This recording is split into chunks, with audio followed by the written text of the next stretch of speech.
All right, Second Kings 21 through 25, the last readings of Second Kings. Manasseh reigns over Judah. Chapter 21.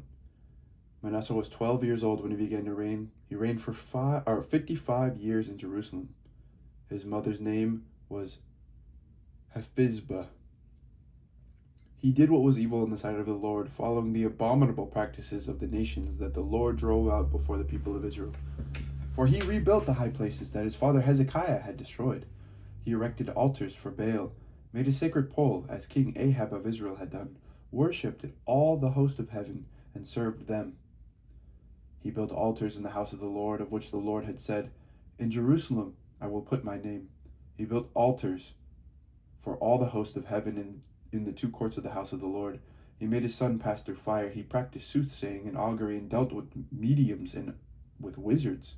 He did much evil in the sight of the Lord, provoking him to anger. The carved image of Asherah that he had made, he set in the house of the Lord, in the house of which the Lord said to David and to his son Solomon, "In this house and in Jerusalem, which I have chosen out of all the tribes of Israel, I will put my name forever.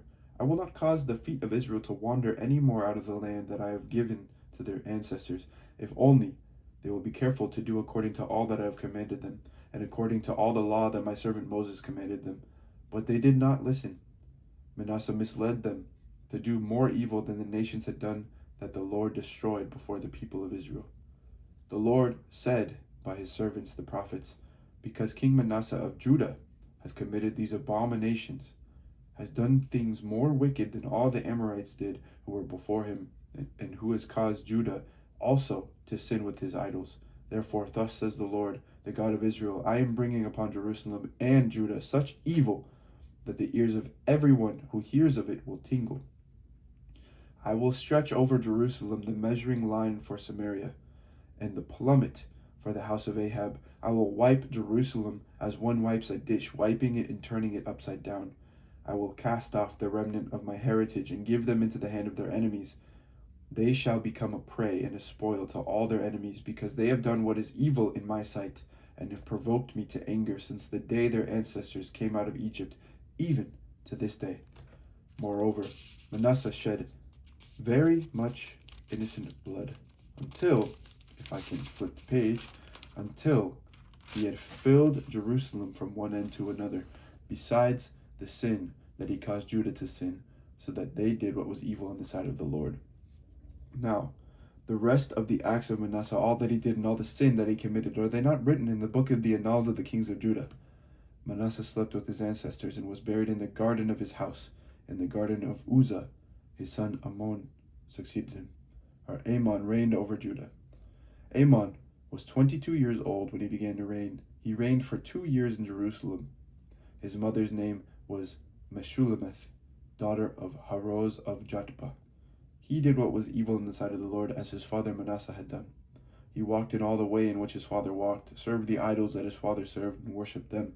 He abandoned the Lord, the God of Israel, of his ancestors, and did not walk in the way of the Lord. The servants of Amon conspired against him, and killed the king in his house.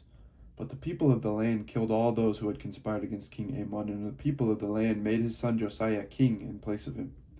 Now, the rest of the acts of Amon that he did, are they not written in the book of the annals of the kings of Judah? He was buried in his tomb in the garden of Uzzah. Then his son Josiah succeeded him. Josiah reigns over Judah. Chapter 22. Josiah was 8 years old when he began to reign. He reigned for 31 years in Jerusalem. His mother's name was Jedidah, daughter of Adiah of Bozkath. He did what was right in the sight of the Lord, and walked in all the way of his father David. He did not turn aside to the right or to the left.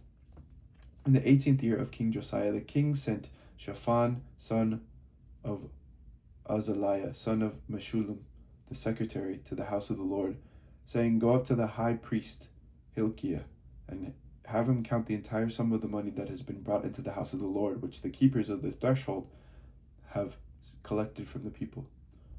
Let it be given into the hands of the workers who have the oversight of the house of the Lord. Let them give it to the workers who are at the house of the Lord, repairing the house, that is, to the carpenters, to the builders, to the masons, and let them use it to buy timber and quarried stone to prepare the house. But no account shall be asked from them for the money that is delivered into their hand, for they deal honestly. The high priest Hilkiah said to Shaphan the secretary, I have found the book of the law in the house of the Lord. When Hilkiah gave the book to Shaphan, he read it. Then Shaphan their secretary came to the king and reported to the king, Your servants have emptied out the money that was found in the house, and have delivered it into the hand of the workers who have oversight of the house of the Lord. Shaphan the secretary informed the king, The priest Hilkiah has given me a book. Shaphan then read it aloud to the king. When the king heard of the words of the book of the law, he tore his clothes. Then the king commanded the priest Hilkiah, Ahikam, son of Shaphan, Achbor, son of Micaiah, Shaphan the secretary, and the king's servant Asaiah, saying, Go, inquire of the Lord for me, for the people, and for all Judah, concerning the words of this book that has been found. For great is the wrath of the Lord that is kindled against us, because our ancestors did not obey the words of this book, to do according to all that is written concerning us. So the priest Hilkiah, Ahikam, Achbor, Shaphan, and Asaiah went to the prophetess Huldah, the wife of Shalom, son of Tikvah, son of Harhas, keeper of the wardrobe. She resided in Jerusalem in the second quarter, where they consulted her. She declared to them, Thus says the Lord, the God of Israel, tell the man who sent you to me, Thus says the Lord, I will indeed bring disaster on this place and on its inhabitants, all the words of the book that the king of Judah has read, because they have abandoned me, and have made offerings to other gods, so that they have provoked me to anger with all the work of their hands. Therefore my wrath will be kindled against this place, and it will not be quenched. But as to the king of Judah, who sent you to inquire of the Lord, thus shall you say to him, Thus says the Lord, the God of Israel, regarding the words that you have heard, because your heart was penitent, and you humbled yourself before the Lord, when you heard how I spoke against this place and against its inhabitants, that they should become a desolation and a curse, and because you have torn your clothes and wept before me. I also have heard you, says the Lord. Therefore, I will gather you to your ancestors, and you shall be gathered to your grave in peace. Your eyes shall not see all the disaster that I will bring on this place. They took the message back to the king. Josiah's Reformation, chapter 23. Then the king directed that all the elders of Judah and Jerusalem should be gathered to him. The king went up to the house of the Lord, and with him went all the people of Judah, all the inhabitants of Jerusalem, the priests, the prophets, and all the people, both small and great. He read in their hearing all the words of the book of the covenant that had been found in the house of the Lord. The king stood by the pillar and made a covenant before the Lord to follow the Lord, keeping his commandments, his decrees, and his statutes, with all his heart and all his soul, to perform the words of this covenant that were written in this book. All the people joined in the covenant.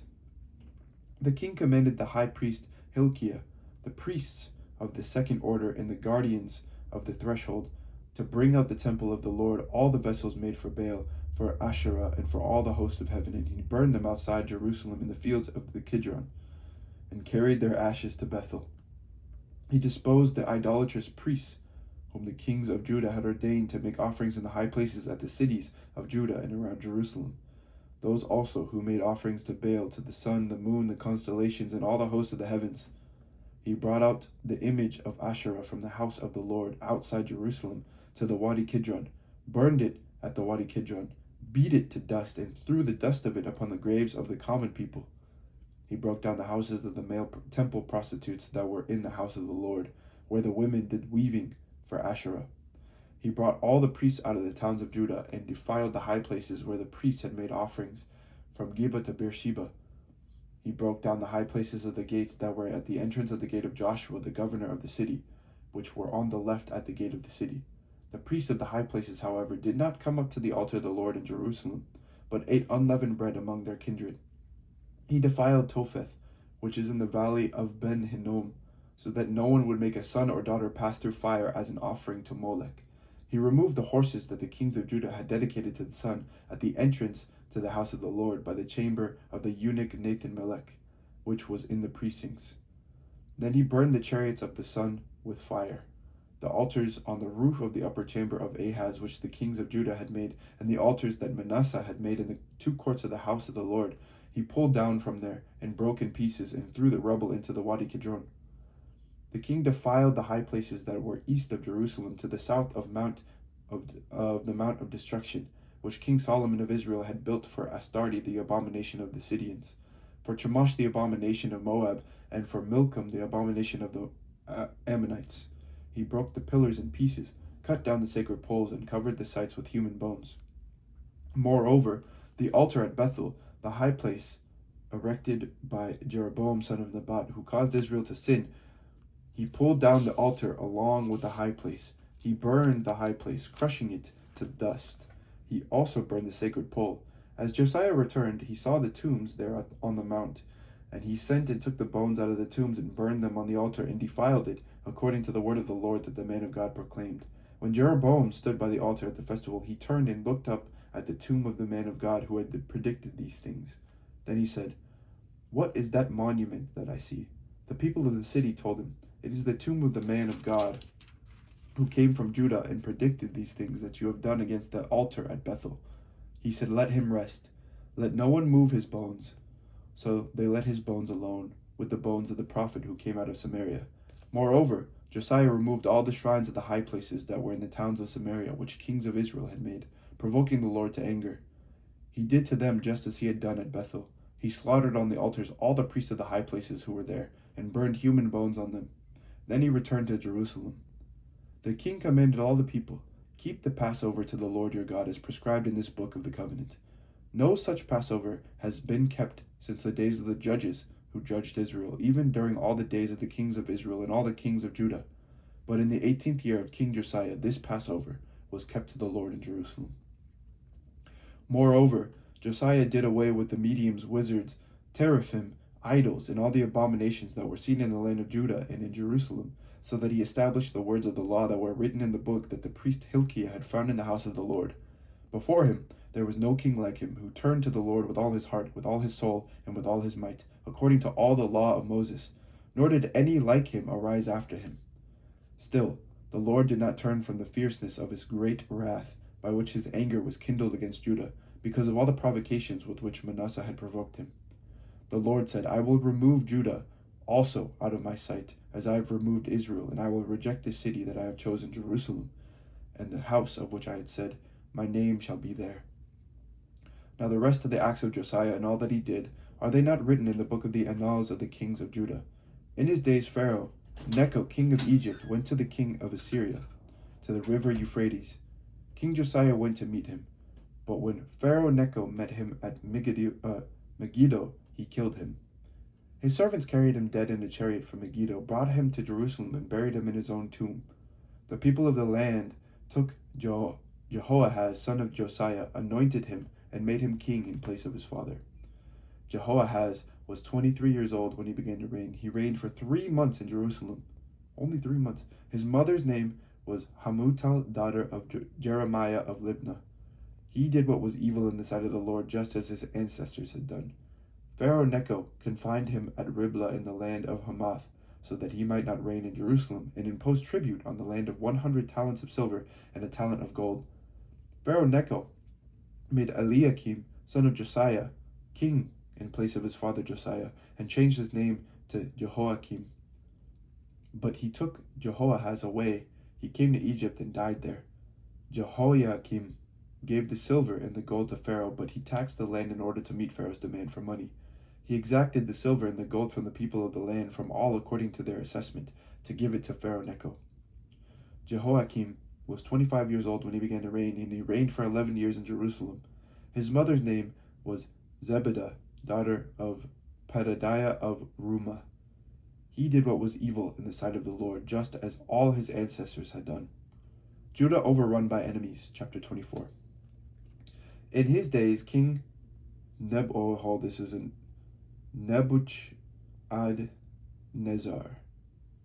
King Nebuchadnezzar of Babylon came up. Jehoiakim became his servant for 3 years. Then he turned and rebelled against him. The Lord sent against him bands of the Chaldeans, bands of the Arameans, bands of Moabites, and bands of the Ammonites, and he sent them against Judah to destroy it, according to the word of the Lord that he spoke by his servants and the prophets. Surely this came upon Judah at the command of the Lord, to remove them out of his sight for the sins of Manasseh, for all that he had committed, and also for the innocent blood that he had shed. For he filled Jerusalem with innocent blood, and the Lord was not willing to pardon.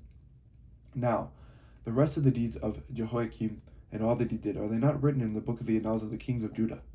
So Jehoiakim slept with his ancestors. Then his son Jehoiachin succeeded him. The king of Egypt did not come out again of his land, did not come again out of his land, for the king of Babylon had taken over all that belonged to the king of Egypt, from the Wadi of Egypt to the river Euphrates. Jehoiachin was 18 years old when he began to reign, and he reigned for 3 months in Jerusalem. His mother's name was Nehushta, daughter of Elnathan of Jerusalem. He did what was evil in the sight of the Lord, just as his father had done. At that time, the servants of King Nebuchadnezzar of Babylon came up to Jerusalem, and the city was besieged. King Nebuchadnezzar of Babylon came to the city while his servants were besieging it. King Jehoiachin of Judah gave himself up to the king of Babylon, himself, his mother, his servants, his officers, and his palace officials. The king of Babylon took him prisoner in the 8th year of his reign. He carried off all the treasures of the house of the Lord and the treasures of the king's house. He cut in pieces all the vessels of gold in the temple of the Lord, which King Solomon of Israel had made. All this as the Lord had foretold. He carried away all Jerusalem, all the officials, all the warriors, 10,000 captives, all the artisans and the smiths. No one remained except the poorest people of the land. He carried away Jehoiachin to Babylon, the king's mother, the king's wives, his officials, and the elite of the land. He took into captivity from Jerusalem to Babylon. The king of Babylon brought captive to Babylon all the men of valor, 7,000, the artisans and the smiths, 1,000, all of them strong and fit for war.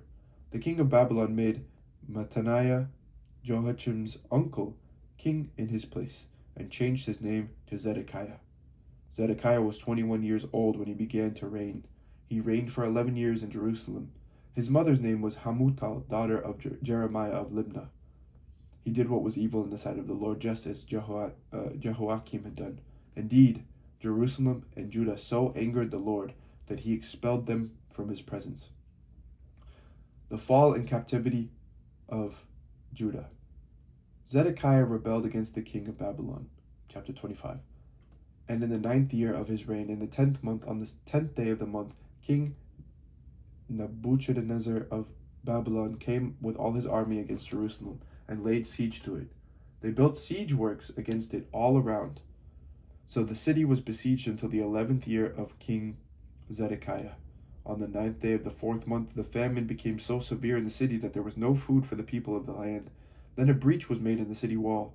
The king with all the soldiers fled by night by the way of the gate between the two walls, by the king's garden, through the Chaldeans. Though the Chaldeans were all around the city. They went in the direction of the Arabah. But the army of the Chaldeans pursued the king and overtook him in the plains of Jericho. All his army was scattered, deserting him. Then they captured the king and brought him to the king of Babylon at Riblah, who passed sentence on him. They slaughtered the sons of Zedekiah before his eyes, then put out the eyes of Zedekiah. They bound him in fetters and took him to Babylon. In the 5th month, on the 7th day of the month, which was the 19th year of King Nebuchadnezzar, king of Babylon, Zabuzaradan, the captain of the bodyguard, a servant of the king of Babylon, came to Jerusalem. He burned the house of the Lord, the king's house, and all the houses of Jerusalem. Every great house he burned down. All the army of the Chaldeans who were with the captain of the guard broke down the walls around Jerusalem. Nebuzaradan, the captain of the guard, carried into exile the rest of the people who were left in the city, and the deserters who had defected to the king of Babylon, all the rest of the population. But the captain of the guard left some of the poorest people of the land to be vine dressers and tillers of the soil. The bronze pillars that were in the house of the Lord, as well as the stands in the bronze sea that were in the house of the Lord, the Chaldeans broke in pieces and carried the bronze to Babylon. They took away the pots, the shovels, the snufflers, the dishes for incense, and all the bronze vessels used in the temple service, as well as the fire pans and the basins. What was made of gold, the captain of the guard took away for the gold, and what was made of silver, for the silver. As for the 2 pillars, the one sea and the stands which Solomon had made for the house of the Lord, the bronze of all these vessels was beyond weighing. The height of one pillar was 18 cubits, and on it was a bronze capital. The height of the capital was 3 cubits. Lattice work and pomegranates, all of bronze, were on the capital all around. The second pillar had the same, with the lattice work. The captain of the guard took the chief priest, Seraiah, the second priest, Zephaniah, and the 3 guardians of the threshold. From the city he took an officer who had been in command of the soldiers, and 5 men of the king's council who were found in the city.